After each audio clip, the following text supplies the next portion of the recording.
Hi everyone, I'm Owen and welcome to our first Business Unusual event, Working in a Hybrid Environment.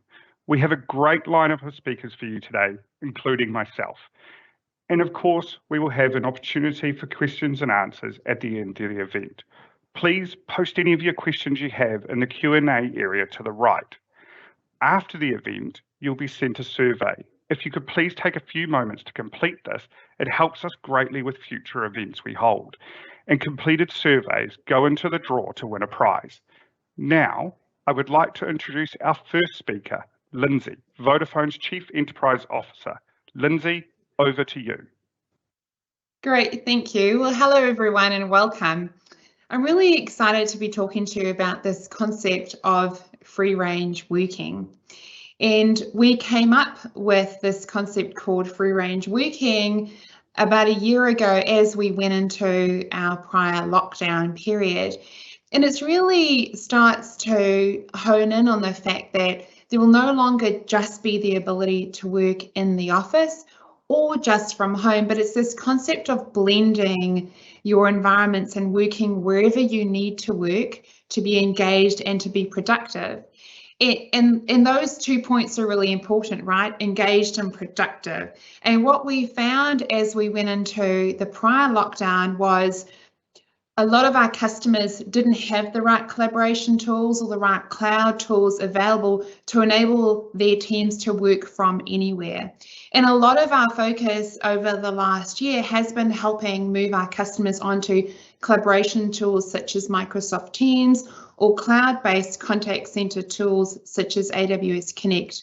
A great story is one of our customers, Tourism Holding, had a fire last year and their PBX got destroyed, and over the weekend we moved them onto a cloud-based contact center solution and enabled their productivity straight away.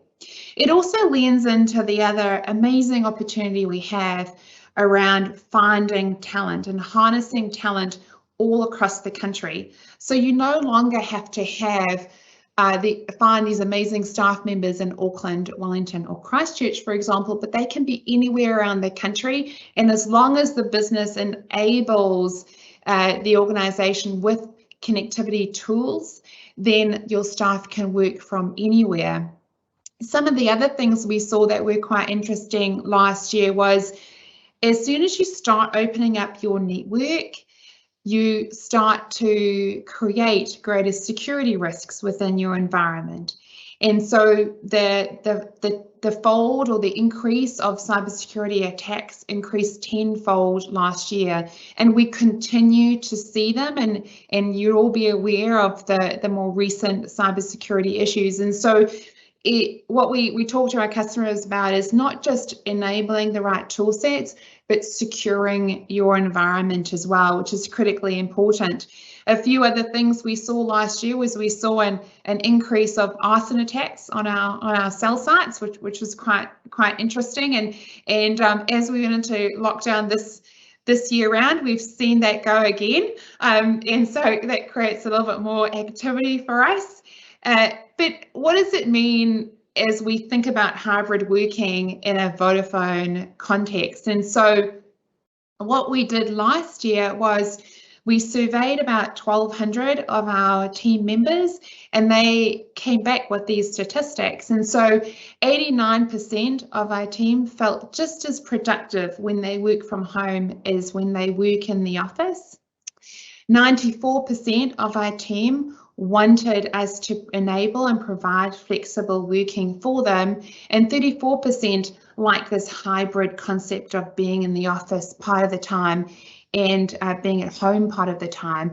And so what we did was we proactively built our infrastructure ahead of our last lockdown. We did testing and we enabled all of our staff through whatever security collaboration technology was needed to work from home, and we've continued to provide that.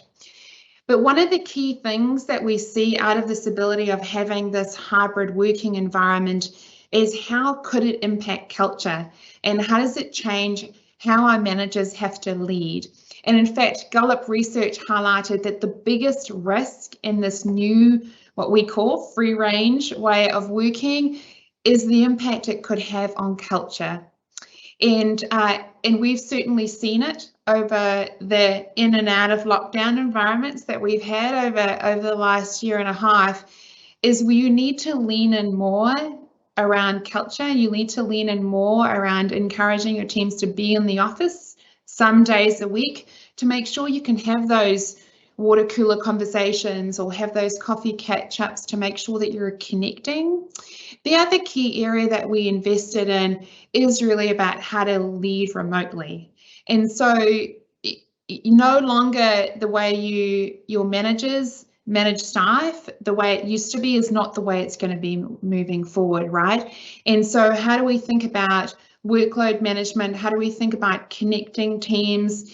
And then the other part that we started to lean on is this health and mental health balance as well around working from home or being in lockdown, and making sure that leaders are looking for different signs where they can see stress within team members. And what we have found is how you manage, how you lead your staff will change quite dramatically over the next few years, because we will never be back in 100% in the office environment. And it's really that balance, right, between supporting, nurturing and identifying any risks and then bringing the team together, but then also making sure your teams feel that they can work free range, they have the ability to have the flexibility that, as you can see based on our results, our teams are really asking us for. And so what tool sets did we think about using? We really leaned in on some amazing tool sets that we had. The one tool set that I'll start with is called the VLife app. Now, this is an application that we built for our internal use, but we've actually been providing it to a lot of our customers. It is an amazing tool where we ask our teams to check in every day. Are you going to be in the office? Which office are you going to be in? Are you feeling well? Is your family feeling well? And the managers get reports every morning, so we know where will our teams be and how they're feeling. We then also ask our teams to check in to the office. They need to tag into a desk, they need to check into a meeting room. And what we found last year, when we did have an individual who unfortunately contracted COVID, was we knew exactly where they had been. We knew which building, which floor, which meeting room. And so the ability for us to then manage isolation, where we had to clean, it was super clear. And so even when we had the tsunami warnings last year, we were able to geolocate individuals that were in the Northland area and message them through the VLife app and ensure that they were looked after, they were checked in, we knew that they were okay. And so it's this constant ability for us to look after our teams no matter where they are. And again, that continues to play out at the moment as we go through our lockdown process. The other tool for us, which was pretty important, is Microsoft Teams. I mentioned we rolled it out across our customers, but it is a tool that we use every day, and it's our ability to connect and collaborate across our business. And then I touched on our mental health and wellbeing support. Not only are we investing heavily in our leadership capability, but we run weekly seminars across our business for our teams around health, work-life balance, how to manage with the kids at home, and all of those challenges that we have. All right, and so where does this leave us? And so what we are seeing is on average, our employees spend 60% of their time in the office, and it's a good, healthy balance, right, to enable you to connect and collaborate with your team, as well as having that flexibility of working from home, and again, as I mentioned, making sure that you can leverage the talent across the country, and the ability for us to use technology like SIM cards and computers and our mobile phones to ensure that we broaden and have the right connectivity. And so we will continue to think about what our teams need, what our customers need, the investment in training and development to make sure that this hybrid environment works. Of course, in some locations we're now at 100. We went back to 60, and I think we'll see these numbers continue to flex based on the lockdown environments that we have moving forward. And of course, having that technology available just really opens up the doors for your teams to be more productive. And so thank you for joining, for your time and connecting with us. We look forward to having further discussions with you around how we can support and help you. Now, I'm really excited to introduce our next speaker, Caitlin Borman. She's from Cambion. She's an adoption consultant, and we're super pleased to have you join us today. So I'll hand over to you, Caitlin. Thanks so much, Lindsay. So hi, everyone. Good morning. So I'm Caitlin, and I'm an adoption consultant from Cambium. And what that means is I work with organizations with digital transformation. So I help organizations and their people really adopt and utilize their technology. And a lot of my focus has been with Microsoft Teams. So I'm super excited to be here to share some tips and tricks for meeting etiquette. I'll cover off a couple of topics this morning. We'll talk about first impressions, meeting options. So with Microsoft Teams, you actually have a variety of options for your meetings that you may not know you have available. So I'll run you through how you can access them and when they might be useful. And of course, we'll also finish up with some tips on how you can elevate engagement at your next meeting. So with hybrid working, it can be harder to increase engagement in a remote environment. So I'll show you some tips for that. So of course, with our hybrid environment and free range working, as Lindsay mentioned, we typically will find now that meeting virtually for the first time is the new norm. And then as well, some interactions with specific parties may continue just to be virtual. And we know how crucial first impressions are in person, and it's important to remember that it still applies for when we're remote. So if possible, and if you're comfortable, it is good to have your video camera on. It really helps to mimic that face-to-face environment and create a more personable experience. If you're not comfortable with having your video on for the entire meeting, at least while you're speaking or for the initial meet and greet is really helpful. With our setups, we typically have multiple screens, and we've got a lot of applications open with email pop-ups and Teams notifications, and it can be quite easy to get distracted. So more of a friendly reminder just to be cautious of where your focus is and just to work on being as present as possible in that meeting. Giving acknowledgement. So there's a few ways that we can do that, of course. If you do have your camera on, smiles, head nods, really showing your engagement and focus to the video camera is actually really important. It helps not only the presenter, but also the other attendees just to show that you're actively participating. And then, of course, there's a couple tools that you have available. So in Microsoft Teams, you have live reactions. So as we can see from the image there, in the control bar beside the chat icon, you have live reactions where you can give instant acknowledgement, so a thumbs up or a clap of the hands while someone's speaking. And of course, we also have chat. So we're probably all very familiar with chat for perhaps giving maybe thanks to someone who's presented or asked a question, but also calling out specific points of a presentation or a meeting for content that you found really insightful or informative. It's actually quite cool. It just reinforces your engagement and that participation of the meeting. So meeting options.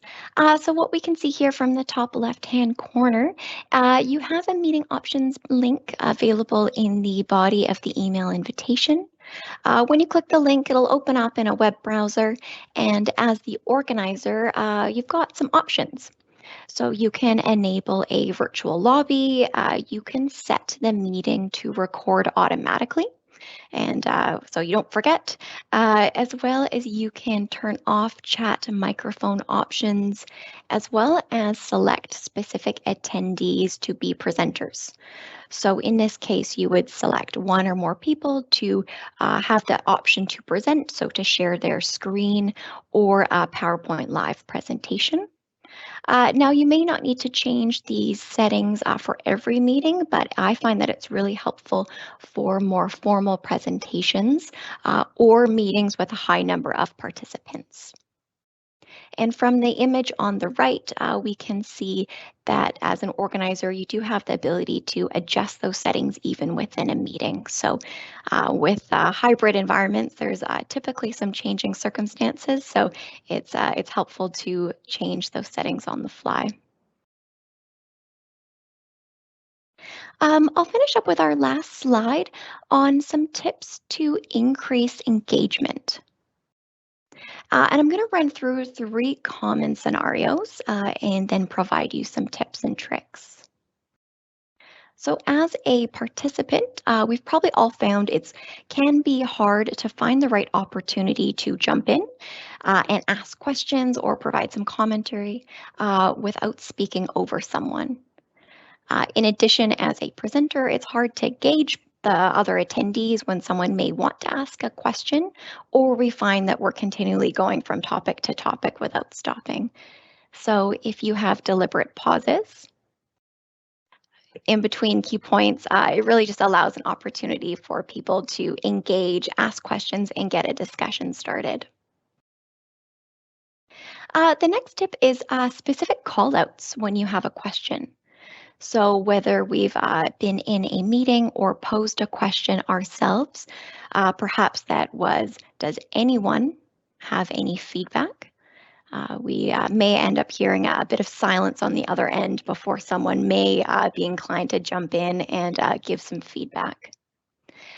So having specific callouts, so in of course, a friendly way to our other attendees and peers, such as, Erin, what are your thoughts, really helps to enable that discussion and create that engagement across the participants.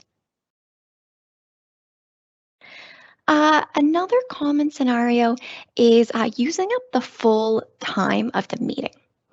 So I'll run you through this scenario here is where we have a notification that pops up from Microsoft Teams letting us know when there's 5 minutes left. And although this is really helpful, there's kind of 2 different scenarios that we can have. The most common one is that we see the notification and the meeting uses up that final 5 minutes, rushing through the rest of the topics. And although this may be necessary in some cases, it does contribute to our meeting fatigue because we generally will use up that full meeting time and we leave the meeting and everyone then joins their next team meeting. So I have a takeaway and a suggestion for you is what if meetings ended 5 minutes early? So 5 minutes is actually quite crucial for us to debrief a meeting, write our notes and action points, have a sip of water, and then refocus our attention into our next meeting.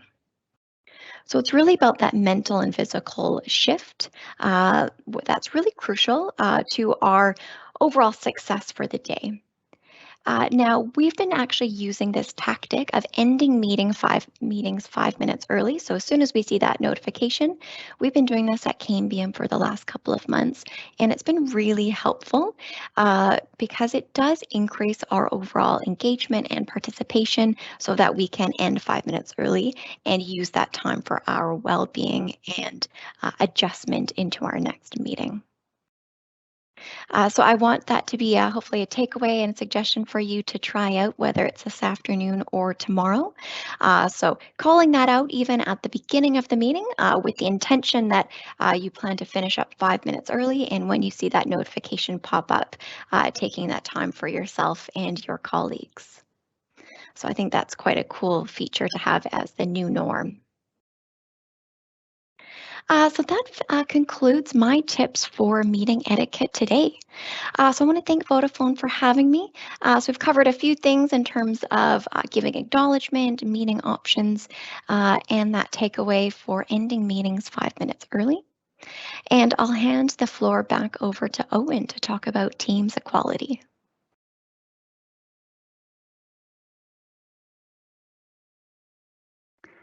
Thanks, Caitlin, and some really good techniques around meeting etiquette. I wanted to introduce myself. I'm a principal consultant within our Vodafone ICT practice, and I work with our customers to support them on their journey towards modern working and better security. Today, though, I want to focus the conversation more around how we can support better equality across hybrid working scenarios, and especially those hybrid meetings. I want to link back to what Lindsay was talking about also around the move to free range working and how Teams has become that ubiquitous platform across our workspaces and devices to support hybrid work. From our individual workspaces and having the ability to work and collaborate from almost anywhere, it's been able to support us through several lockdowns and allowed us all to keep working from our kitchens, bedroom, and even in some cases, our garages. But with Teams on all types of personal devices, we can now more than ever work, communicate, and collaborate on the go, be it on the train or bus to and from work or between our customer meetings across town. And I believe that in the last 18 months, companies have truly solved remote working and need to now start focusing more on hybrid working scenarios between in-room participants and the office. For those lucky of us enough to be back in the office, Teams is there to support collaboration in our group spaces also. An area we're seeing more and more organisations start to focus on. Why? To better support hybrid work and more specifically, hybrid meetings, to ensure everyone can work and participate equally. Today, meetings held either all in person or all remote tend to have relatively equal participation and engagement.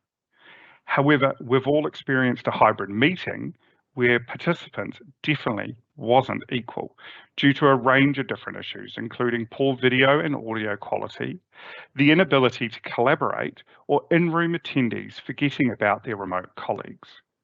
So I wanted to extend on some of those meeting etiquette techniques Caitlin talked about earlier and discuss how we can support better equality in hybrid meetings. I want to talk about Microsoft's vision and how they are supporting hybrid working with upcoming changes to room meeting experiences. The video playing is showing upcoming front row meeting layout, which includes key design elements to bridge the hybrid working gap between those physically present and remote participants.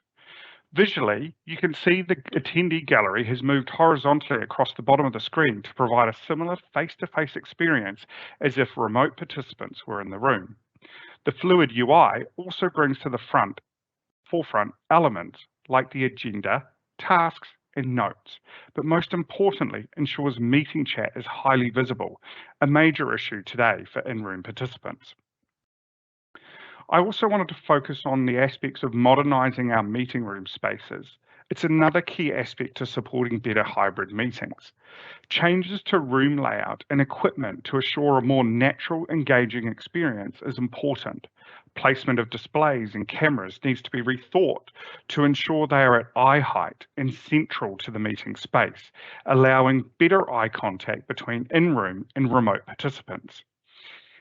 Ever remotely attended a meeting where the in-room participants are looking unnaturally up at the camera or screen, or the in-room layout means physical participants are looking at each other, not the camera, reducing engagement with those people remote.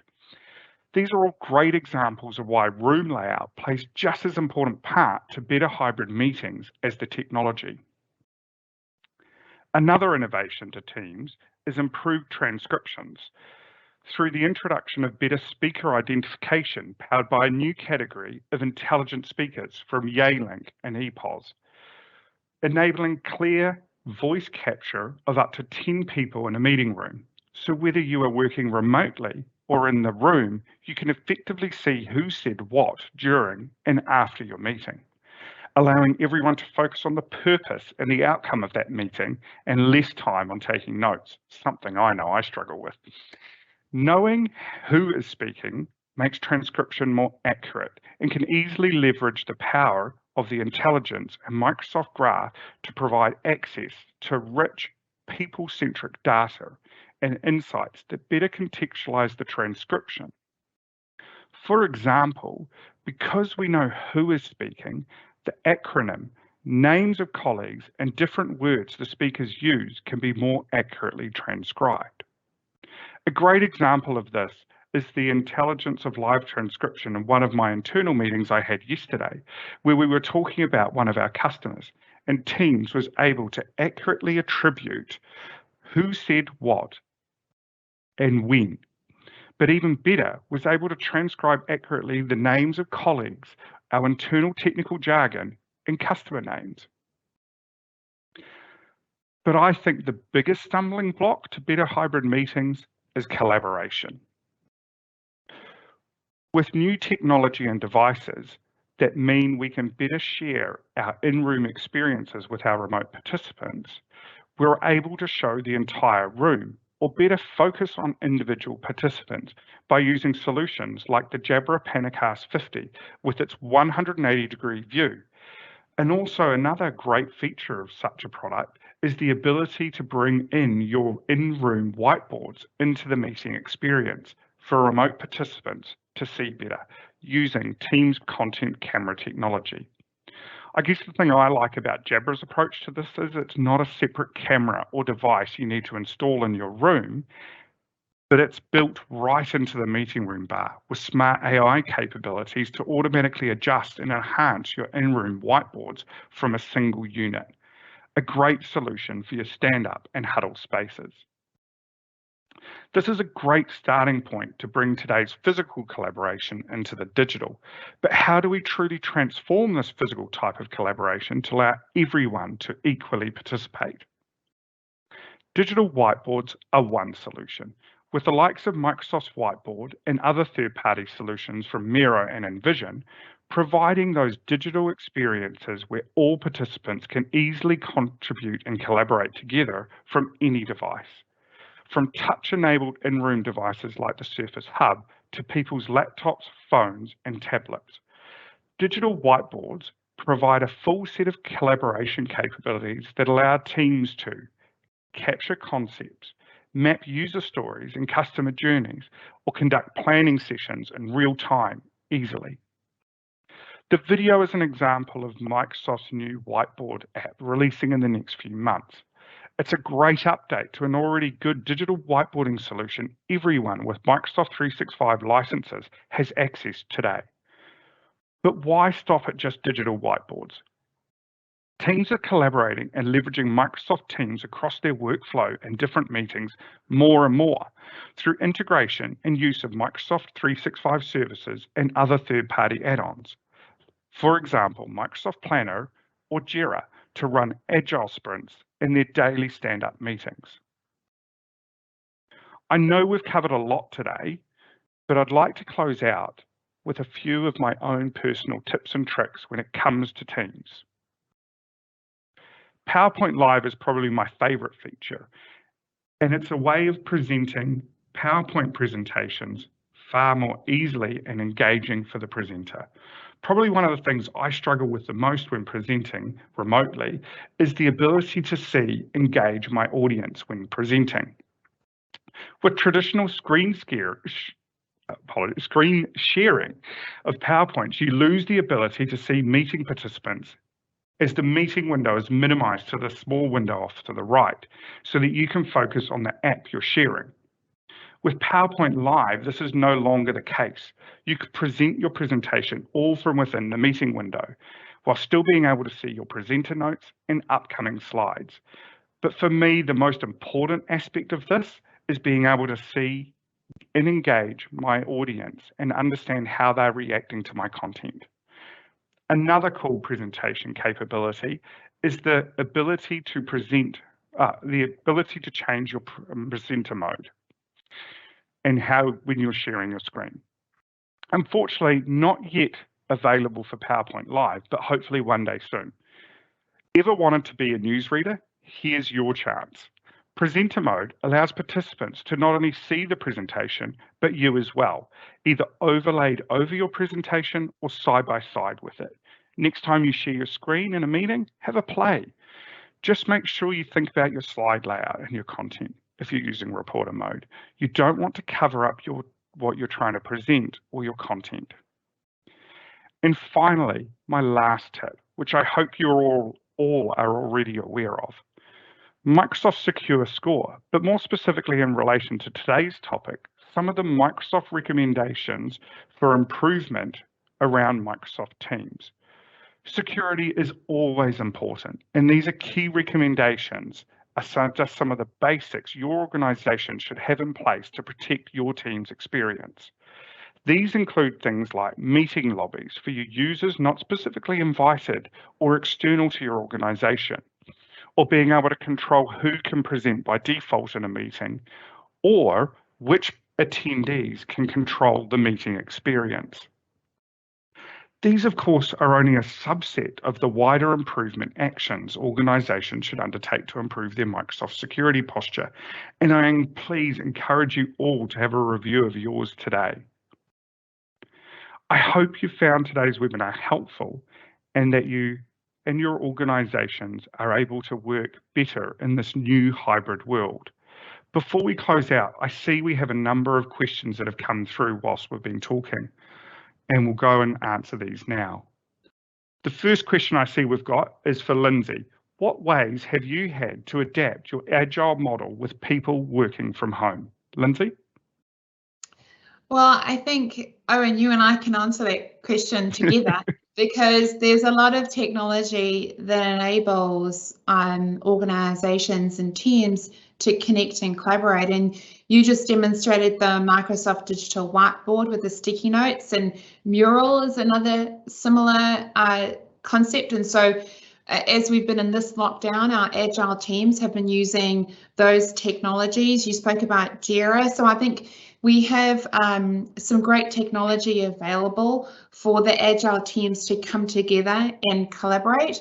But I think the other critical thing you mentioned is once we go back to the normal ways of working, which could be some people remote and some people in the office, when you do come together as an agile team, how do you do it with some people virtually? And I think the tips that both of you just, Caitlin and yourself, Owen, just spoke about are really, really important to make sure that the people online don't get lost as they're starting to come together and brainstorm and think about where they're going and planning in the next phase of their delivery. So there's some great technology, and we can follow up by sharing the lists with you. Did you want to add anything else, Owen?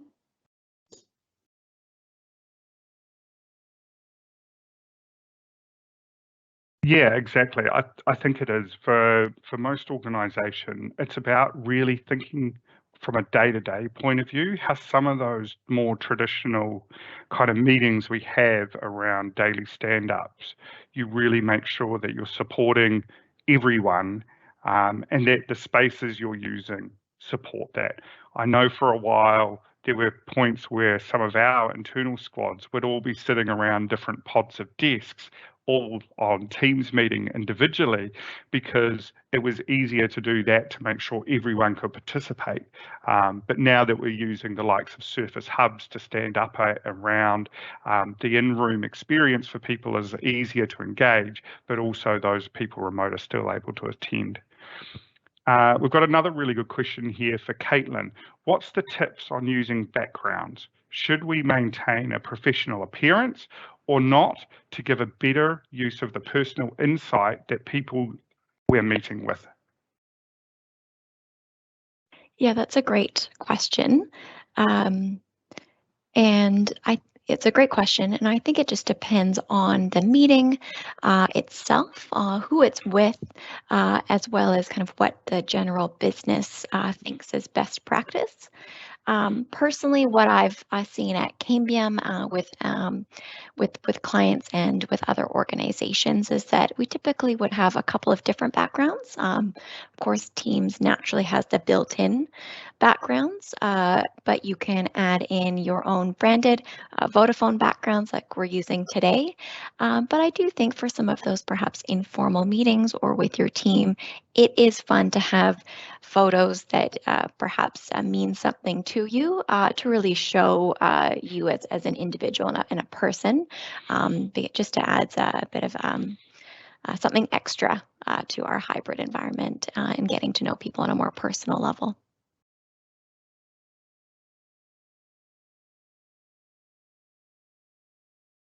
Yeah, I guess I've seen, some of my customers and internal teams within Vodafone having interesting ideas like themed backgrounds for certain days to kind of make the remote meetings more enjoyable. I know sometimes we have a bit of a laugh at some of the backgrounds we get.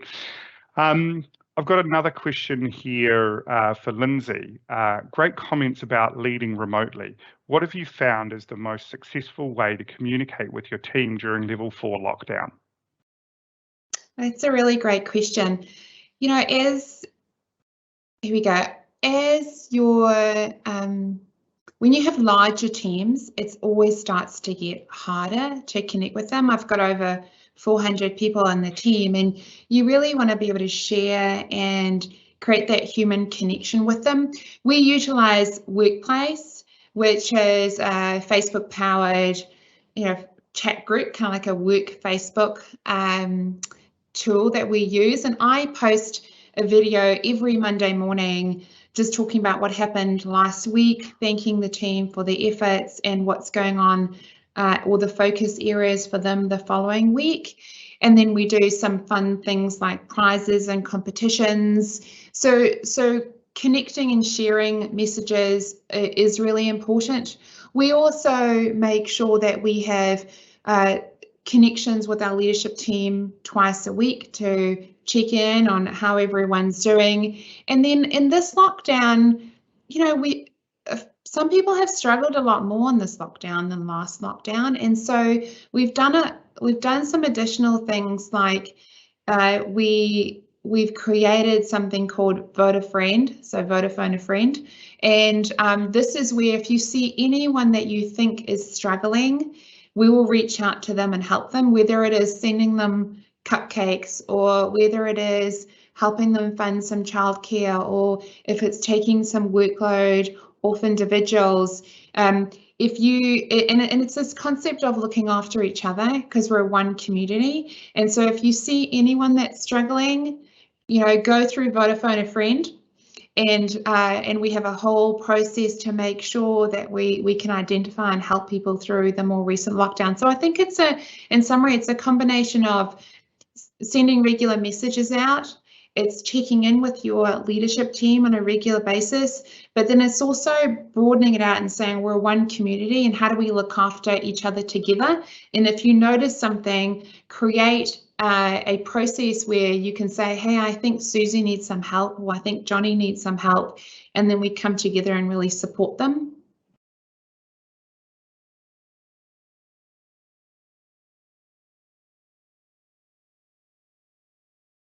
Awesome. We've got another question here for Caitlin. How can you brainstorm better on Teams, solve problems together? Any tips? I guess before I hand over to Caitlin, I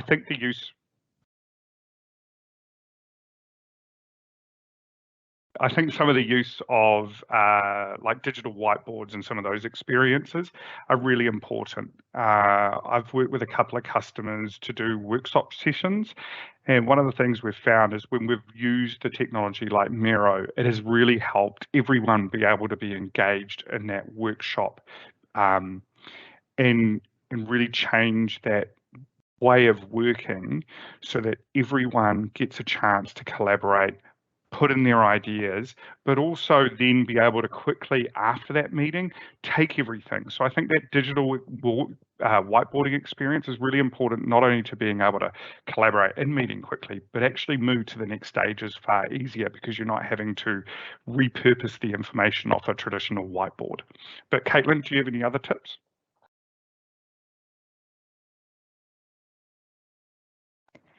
Yeah, so using Whiteboard and also Miro are excellent options. I use them on a weekly basis, if not daily. And what I like about them is they actually have built-in templates.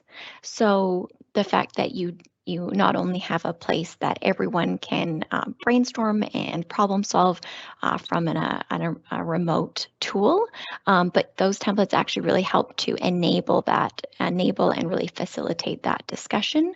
I really use both of those tools on a regular basis. For example, the built-in templates might be to do so retrospective workshops, to brainstorm ideas for what went well and what didn't in the past, to make changes for the future. There's also Kanban boards, which I really like because you can have different buckets and categories, and you can identify different blockers, and kind of create some kind of ownership or accountability for next steps. A few other things that can be helpful is if you outside of those set meetings, we actually have a specific channel in one of our teams for ideas. So as soon as you think of a great idea that you want to bring up, but the meeting isn't until next week, we try to really document and capture all of those ideas that may come up outside of a designated meeting.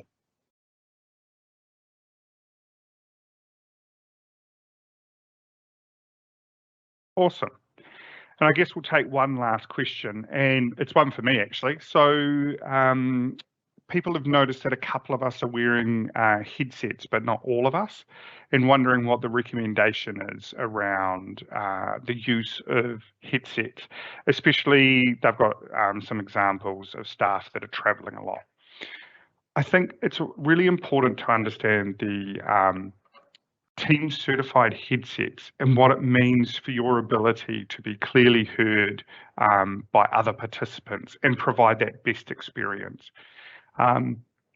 It is definitely something we talk to our customers a lot about when we talk to them about Vodafone Teams Connect and the ability to do calling, but also just as importantly in your meetings is we know how hard it is to engage with others when their audio quality is not the greatest. So making sure that you're able to be heard clearly is really important. And that's why, for example, I love the headset I'm wearing at the moment with the mic boom arm, because it really allows me to be heard clearly whilst also reducing the background noise.